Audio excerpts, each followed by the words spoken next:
আসসালামু আলাইকুম। আজকে আমি সিরাজগঞ্জের বিখ্যাত ঈদ স্পেশাল চাকসেও বানাবো।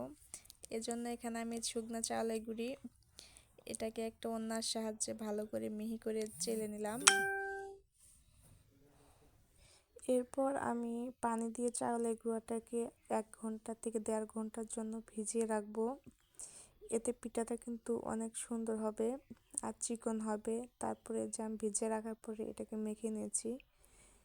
তারপর আমি এখানে একটা কড়াইতে লাউয়ের পাতা দিয়ে তেল দিয়ে এটাকে একটু ভালো করে মেখে নেব। তাহলে পিঠাটা কিন্তু লেগে ধরে না আর অনেক সুন্দর হয়। এই দেখতে পাচ্ছেন, আর এরকমভাবে দিতে হবে।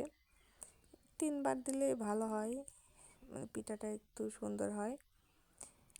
আর যারা দেখতে দেখতে এ পর্যায়ে চলে এসেছেন, একটা লাইক করতে ভুলে গেছেন, তারা ছোট্ট একটা লাইক করে দেবেন। এভাবে আমি পিঠাগুলো বানিয়ে নেব। আর আগের দিনে কিন্তু এই চাকসেও আর মুড়ি মাখা এগুলো ছাড়া কিন্তু ঈদটাই হতো না। সবার ঘরে ঘরে কিন্তু রোজার প্রথম থেকেই এসব বানানো হতো। এখন প্রায় এগুলো উঠেই গেছে, মানে এখন আর কেউ করেই না, হঠাৎ 2-1 জন এরকম করে।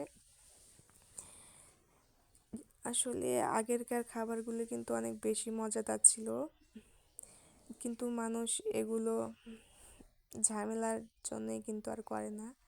এখন ঈদে নানান রকমের খাওয়া দাওয়া করে, কিন্তু আগের মানুষ কিন্তু এটাই বেশি খেত। আমরা দেখতাম আমার নানি এভাবে বানাতো, নানি দাদিরা।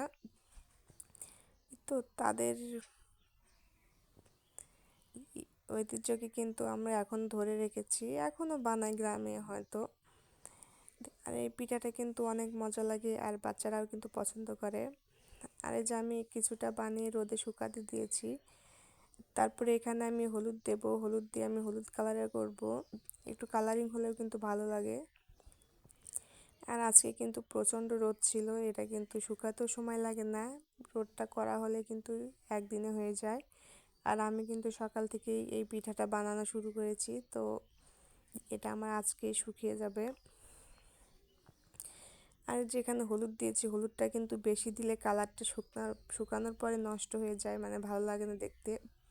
হলুদ একটু মানে কমই দিতে হয়, মানে শুকানোর পরে তখন কালারটা ভালো আসে। আর হলুদ বেশি হলে কিন্তু শুকানোর পরে কালারটা কালো কালো হয়, দেখতে তখন খুবই বিশ্রী লাগে। আর যেটা দেখতে সুন্দর লাগে না, সেটা খেতেও কিন্তু ভালো লাগে না। যাই হোক, এই যে আমি একে এভাবে ভাজ করে নিচ্ছি, আর এটা কিন্তু একদম সহজ ভাজ। আর এই ভাজটা দিলে পিঠাটা শুকায়ও তাড়াতাড়ি, আর ভাজার সময় কিন্তু এটা ভালো করে ফুলে ওঠে। আরও অনেক রকম ভাজ দেওয়া যায়, কিন্তু সে ভাজগুলো দিলে পিঠাটা শুকাতে সময় লাগে, আবার ভাজার সময় কিন্তু পিঠাটা ভালো করে ফুলে ওঠে না, মানে মাঝখানে কাঁচা কাঁচা থেকেই যায়। তো যাই হোক, আমি আজ সারাদিন শুকিয়ে নিয়েছি, শুকনা হয়ে গেছে। তারপরে যে আমি এটাকে ভেজে নিচ্ছি। আমরা ঈদের আগে এটাকে একবার ভেজে খেয়ে দেখব। তো যে আমি এখানে একে একে পিঠাগুলো কিছুটা ভেজে নেব চাকসেও। এটাকে বিভিন্ন জায়গায় বিভিন্ন নামও বলে, কিন্তু আমাদের সিরাজগঞ্জে কিন্তু এটা চাকসেও নামে বেশি পরিচিত। তো এই যে আমার পিঠাগুলো ভাজা হয়ে গেছে, এখানে আমি একটু চিনি দেবো, কারণ একটু মিষ্টি মিষ্টি হলে কিন্তু ভালো লাগে। তো আজকের মতো আল্লাহ হাফেজ।